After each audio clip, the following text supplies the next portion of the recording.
Back once again with another episode of Hip Hop White Guys. I am Rob Raw De Niro. Cinematic. Merce. Cataclysm.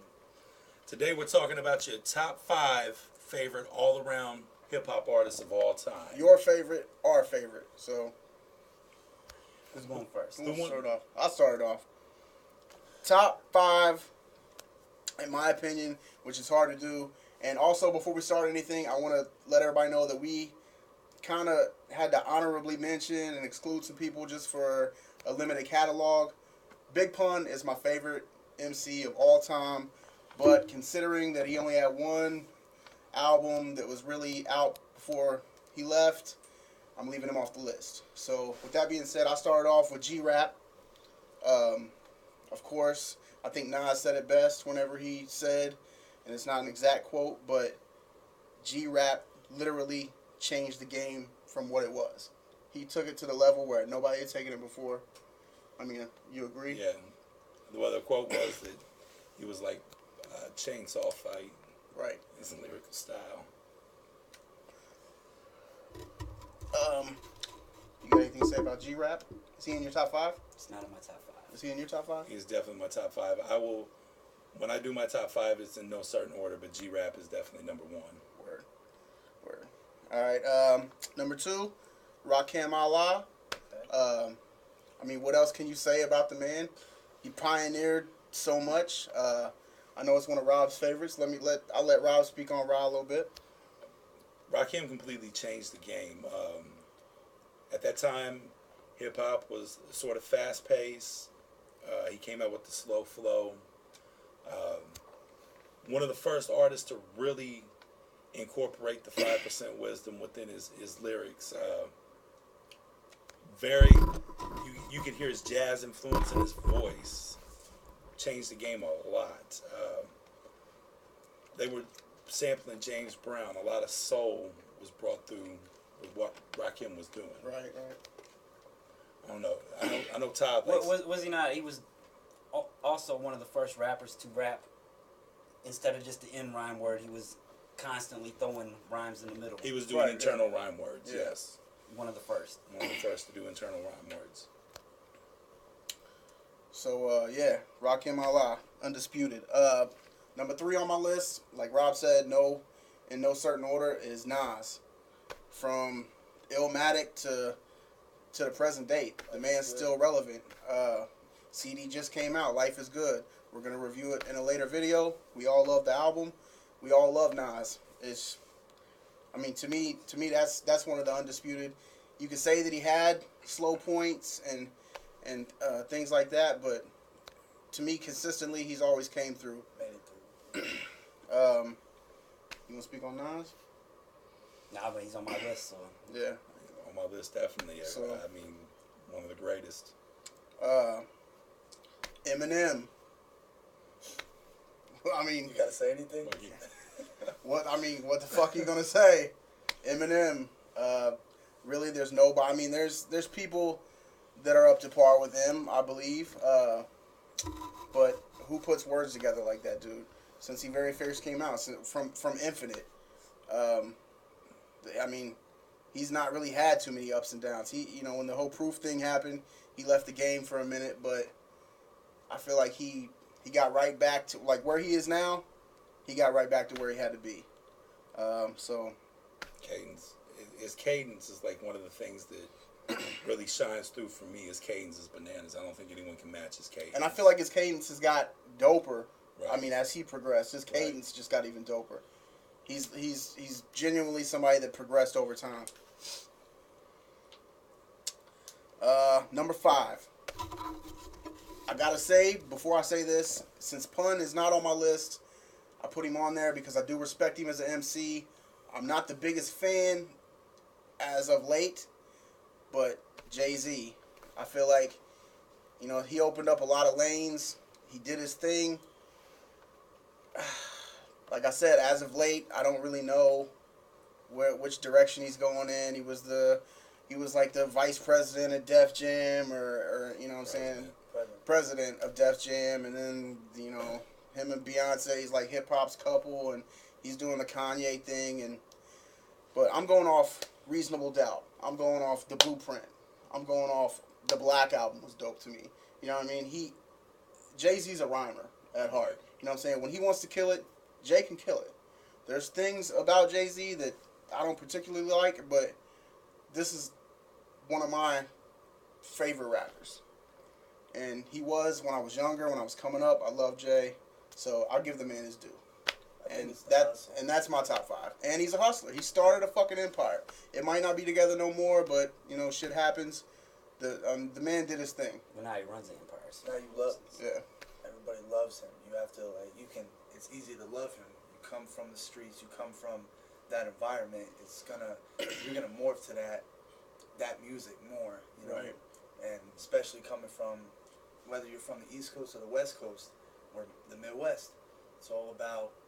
A lot of people live that same life, and they could just relate to his music. It doesn't matter about the East Coast. And I feel like Jay was definitely one of those artists that, you know, when you say Jay was reaching his prime, was around the time that the East Coast and the West Coast the beef was winding down to a certain extent, but at the same time, Jay was loved everywhere. Mm-hmm. Jay was respected as a rhymer. You know what I mean? Like, no matter where you were, everybody knew who the fuck Jay-Z was. They knew he could rap. You know what I'm saying? They've heard the songs. They heard the radio hits, but a lot of people heard the deep tracks, too. So, you know what I'm saying? Even when the whole East Coast, West Coast thing was going on, Jay was still relevant. So, I give him his respect. That's my top 5. All right, I'll go next. And I didn't write mine down in order. I didn't put numbers by him. But first off, same as on his Nas. And I say Nas because here's how I did my list. I did my list a little bit differently than I think Rob did and probably Merce did. I basically said to myself, if somebody told me you can only listen to 5 rappers for the rest of your life, who would they be? That helped me narrow it down. Nas has, Illmatic, Stillmatic, It Was Written. Some songs on I Am, I didn't like Nostradamus, but then he came back, he's got his newest album, and I'm missing something in there. Streets Disciple, Hip-Hop is Dead, Godson, Lost Tapes, Hip-Hop is Dead. The Untitled Project. Through his catalog, I can pretty much find enough music to listen to for hours upon end. And the same thing for the next person, which I don't think made anyone else's list. It might have made you, I don't know. Tupac, because the Tupacalypse Now album, the Strictly album, All Eyes on Me, Machiavelli, and I'm missing one of those. Which one's missing? Tupacalypse Now, Strictly, Me Against the World. Me Against the World, my favorite Tupac album. I missed out of the whole thing. But, while he was alive, I think that everything that he released while he was alive was consistent, good. I could always find at least 50% to 80% of the album that I liked. I wouldn't even include anything after his death in the catalog except for maybe Are You Still Down, because it was some of the stuff that was B-sides from other records, 12 inches and stuff like that. So that's why I picked Tupac.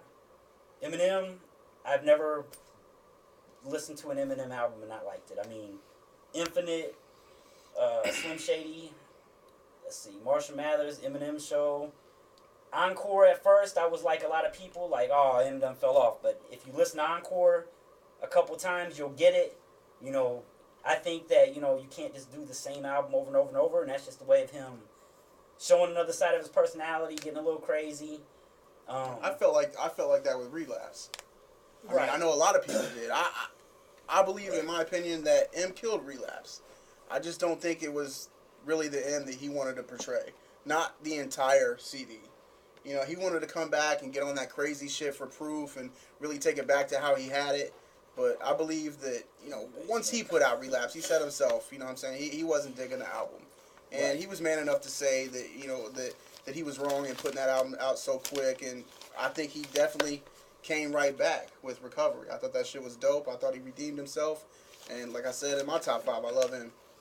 Biggest thing about it is, too, there's no Eminem CD without a really big standout track that I can think of. Right. Then, of course, I picked Rakim also for the fact that, it might not seem like he's got a big body of work, but he actually does. I mean, he's got, if you count Eric B. and Rakim, he's got 4 albums before he... Right. Yeah. But, I mean, really, to me, you have to count it because, I mean, even though it was Eric being Rakim. I mean, it was still Rakim shining through. So Right. And I mean, he's still currently doing stuff. So I mean, we're going by right now, but I mean, I still feel like there's gonna be another Rakim album. Right. And the last person I picked, I actually struggled because there's a lot of people I like to pick. Big Pun, Biggie, you know, all these kind of people, but they either died too soon and didn't have a big body of work or completely fell off. And I mean, this person, I picked Busta Rhymes, and actually I feel like his first 4 CDs were completely solid. And after the first 4 CDs, I think he had a little lackluster period. But as of late, if you go listen to all his guest appearances and things like that, he's making a comeback right now. And that's my 5. Legit 5. And just before we move on, I know you mentioned Biggie just for a split second. Like I said before I gave you my top 5, there's certain people that we're excluding. Biggie was the fucking man. He was Biggie Smalls. We're not going to take that away from him. You know what I mean? If Tupac wouldn't have put out 3 more albums than Biggie, then Biggie be right there.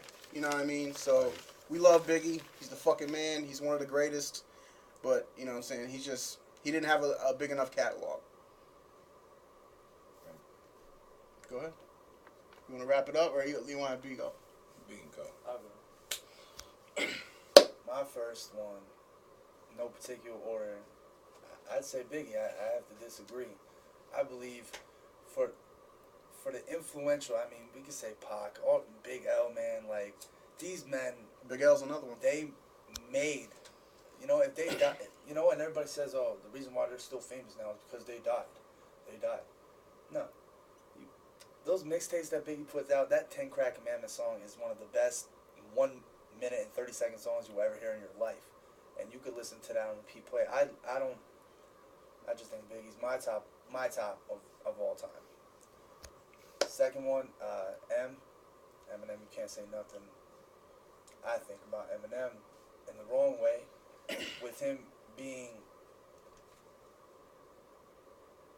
what every person wants to be, black or white. He wants to make it. He wants to make music, and he makes music for himself, and I believe that's why he's withstood the test of time. And he might have fell off, but to some people he didn't fall off. Some people, those songs, you find, when you're an Eminem fan, you'll find those 2 CDs in that album to make it that album. You won't just like, oh, this whole CD is trash. Number 3 to me, and this might be new school, I believe T.I. I love T.I. T.I. is definitely in my top 5. You can listen to every song back when 24s, back when Rubber Band Man. Now he's making, you know, leaps and bounds. You know, he did his little, you know, thing where he went on, you know, try to recover himself. But we all know T.I. is still the hustler. T.I. still, I just believe, really, T.I. is the king of the South. Scarface said it himself. I mean, you know, I don't know. Besides Scarface and maybe a handful of others, in this day and age, I believe down south, legit rappers, legitimate MCs. Like I love Young Jeezy. I love Ludacris. I love T.I. Absolutely. I think that the down south rappers, they got this persona. Like you hear down south, you automatically think one thing. You know what I mean? Everybody, it's sipping syrup and leaning and all that shit. But there's a lot of rappers, man. Big Crit is coming out. We're gonna talk about him in another video. I just want to say that I believe that there's a lot of dope lyricists in the South, and they don't get their due as being a dope lyricist. So I'm gonna have to wrap it up with Rakim, like everybody else said, New York cat. So I just feel that. Yeah. I don't even, My man from Poughkeepsie, New York Jets fan. You gotta go with Rakim. And then it's a tough one, man. It's either between Jay or it might be totally weird for me to say this, man, but I believe Ice Cube is in my top 5. Man, because a lot of people would say that. Because I'm like, you can't just look at.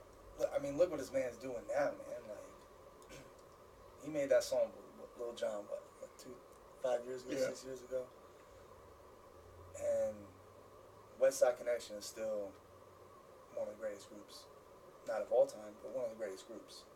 And that's just, I feel I round my top 5 pretty well. A lot of people say Cube's in their top 5. You know, he's a fucking pioneer. So that's legit. That's your point of view. That's what we're here for. Well, for my top 5, Actually, 4 of my top 5 have been touched on already.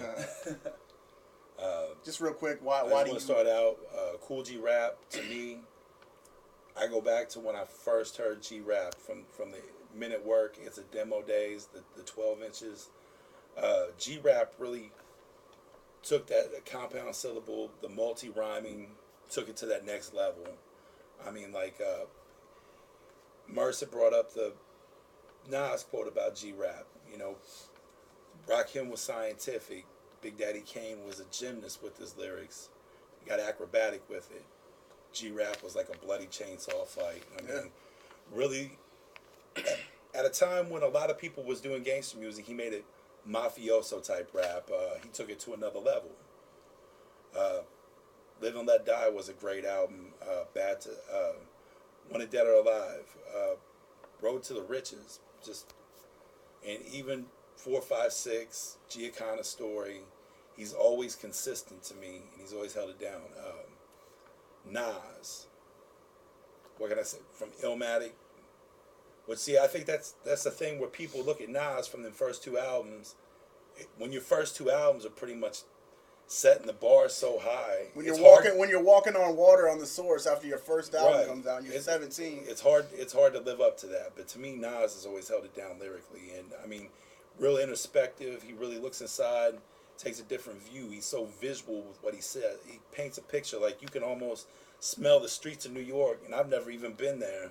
Just listening to what he's saying when he's telling a story. On the new album, on one of the new joints, when he's talking about on Locomotive, when he says, you know what I'm saying, at nighttime when he's eating the pizza that's too hot, then he has to take his tongue and rip the skin off his mouth. Of my mouth. You know what I mean? Like you see what Nas is rapping. Right. So and then Rakim, I mean, Rakim was the master. I mean, the 18th letter. What more can you say? He pioneered to what you hear now. He took rhyming and advanced it at a very early stage. At that point, you know, everybody was strictly pretty much rhyming at the end of their bars, like it was brought up. You know, he was really deep into the eternal rhymes. You know, a little bit of the multis going on. He was using using his lessons from the 5% Nation. Really a one of a kind. Go ahead. I mean, honestly, if Rakim would have came out in 93, 94, for one, he probably would have been the dopest rapper out, because the thing that you can't really place him like that, right, is because the shit that came out in 93, 94 wouldn't have came out like it did if Rakim wouldn't have did what he did before him. Right. But, you know, to me, his rhymes are timeless. I mean, like you can take any current bars from any of your favorite rappers, and you can take Rakim bars from '87. I mean, they still stand the test of time. Still They're relevant. They're relevant. Next, someone that everybody mentioned, just to go in depth, like I said, is Cadence. It's almost like you can hear him like just trying to push the levels of rhyming and enunciation. Right. How just can I push it to a limit it's never been? And that's kind of like what I said with G-Rap. He pushes that with the multi-syllables. When he came out, you'd never heard anyone like him before, really, with the type of stuff that he was talking about. I mean, he embraced things that a lot of people would have been ashamed to talk about and poke fun at himself. I mean, in rap, we know especially from when I was coming up listening to it, that rap was all based on bravado and bragging. And I mean, here's this guy that's pointing out his flaws and poking fun at himself. His whole first album, I mean, his first debut album, the Slim Shady LP, I mean, that shit was not braggadocious at all. Like, the whole fucking CD, front to back, some of it might have been funny, you know what I'm saying? Some of it was true life, but a lot of it was just him talking about his shitty life, man, you know what I mean? And we all, you know what I'm saying, not to diss any of us, but none of us had a good you know what I'm saying? Like, we all came from that. And I believe a lot of his fans, which millions and millions of kids, you know what I mean, that are grown men now, Eminem's been out that long, that felt that same fucking way, except M just caught you because how the fuck does he say shit like that, you know what I mean? Like, so. I think what Eminem actually did that we should probably point out for people that don't really get Eminem, he took everybody on our list, everybody on all of our lists, he took a little piece took like pieces. he took what Cool G Rap did. He took Big Daddy Kane's compound syllables. He took, you know, a little bit of Nas, a little bit of Rakim, a little bit of Pac style, like not really biting. He just took little bitty pieces that are really not noticeable and melded it into one thing. Yeah. And when he raps, he touches all those bases. And then he came back and also, like, you could say he took a little, you know, like what Biggie does. Biggie's one of the first rappers that comes to mind when you said, you know, not afraid to poke fun at himself. Like, went from ashy to classy, you know. Talks about being big, flat, what he Black say? and ugly as ever. Yeah, black and ugly as ever. Like, but that's what I think it is. Like, a lot of people can relate to him because no matter what color you are, everybody struggles. You know, he's got a funny side to him. He's got a crazy side to him. But then lyrically, when he puts words together, and I know he said this before, that he sits around and tries to think of words that don't really rhyme, that he can make rhyme. And I think it's another little additive thing, but... Yeah, the enunciation. Pretty much that's... He said you can take, you know, you can take groups of rhymes, and depending on how you pronounce everything, you can push the boundaries of rhyming and make things rhyme. Yeah. And I mean, that's what we talked about before, that a problem with a lot of the newer rappers is they don't appreciate the rappers that came before him. M is obviously a real student of the game and the people who came before him. And he knew the importance of being original and being his own MC, but at the same time, he paid homage to all the greats. It was there.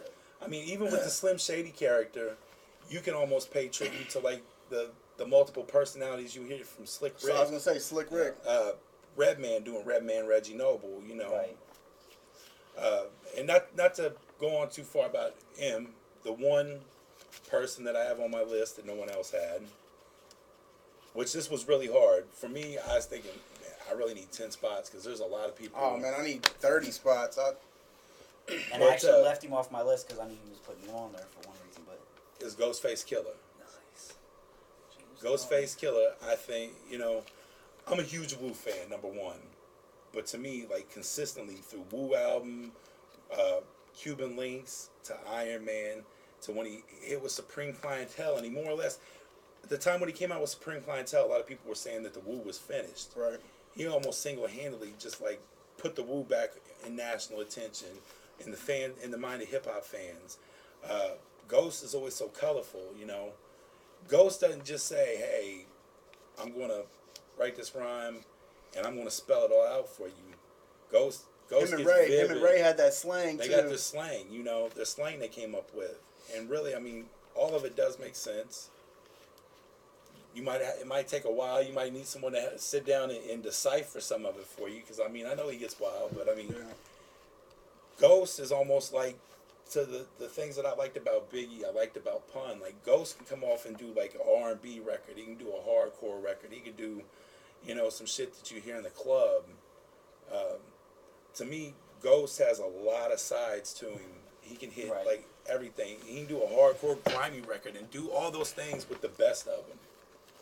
And I don't think Ghost ever does a record and sacrifices who he is. He never says, I'm going to try to accommodate this crowd or try to sell records to these people. Right.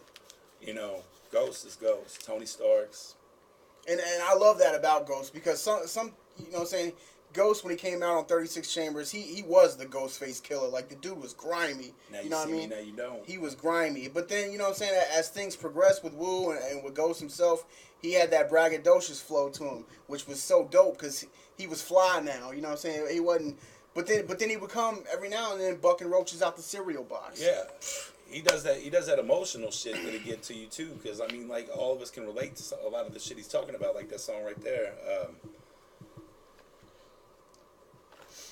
I'm telling you, like, with Ghost, it's like he said, he can do shit to hit you emotionally, do shit to get you hyped up. I mean, like, The Champ. Yeah. I mean, Ghost,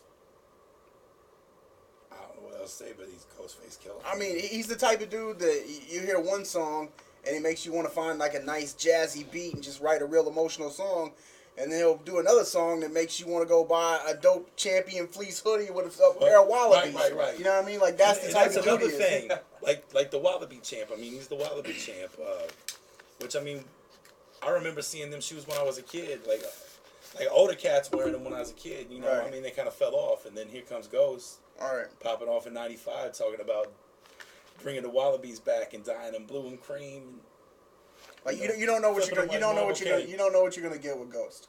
You know what I mean? You don't know if you're gonna want to just sit there and reminisce about the old days or wear a velvet robe with a gigantic bracelet. You know what I mean? So And Ghost comes through like on the records. Like I mean, like you could tell this motherfucker I want to hang out with. You know, Right. Because And I was gonna say one of the biggest things with Ghostface Killer is you can take away the whole Wu-Tang catalog, and he's still viable. right.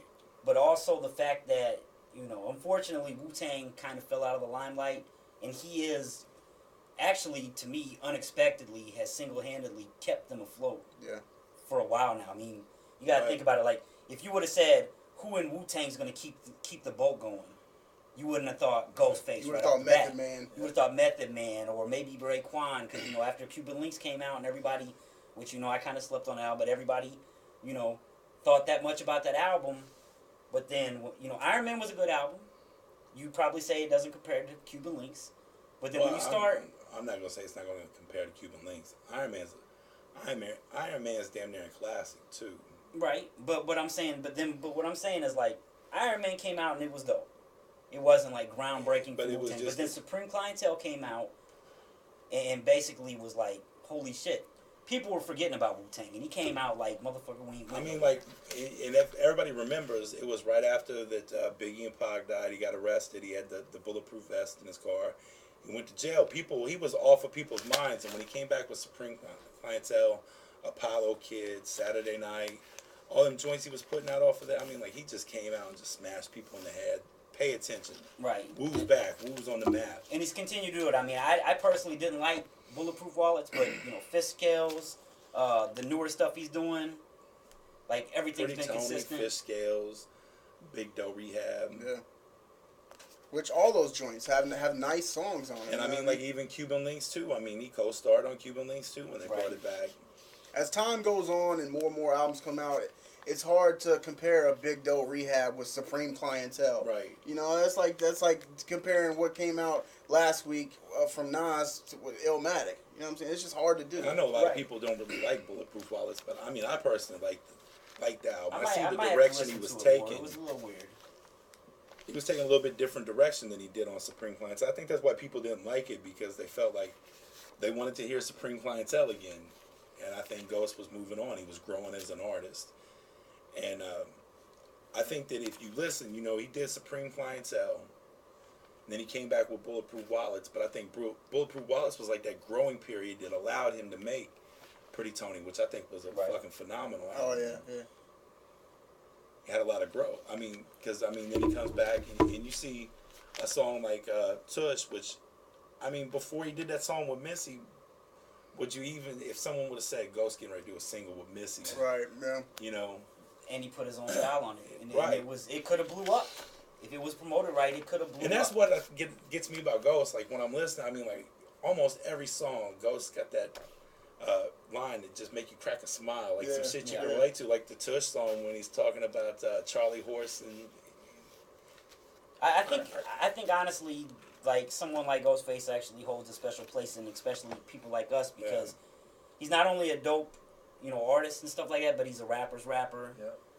He's a people person, like you can relate to him. So, but he touches a lot of people, but I think at the end of the day, that might be why he hasn't blew up to superstardom, because at the end of the day, he is a rapper's rapper. He's not just doing it to get out there or whatever, and that's why I think we all like him so much. But he's down to earth. He believes that anybody can be touched. You know what I'm saying? Skater kids like him, backpackers like him, the hustlers still like him. Right. You know what I mean? The rappers still like him. I mean, he's Ghostface Killer. So. All right, so for life. I guess we're gonna get out of here for this episode, and we'll have some more coming soon. Stay tuned. Peace.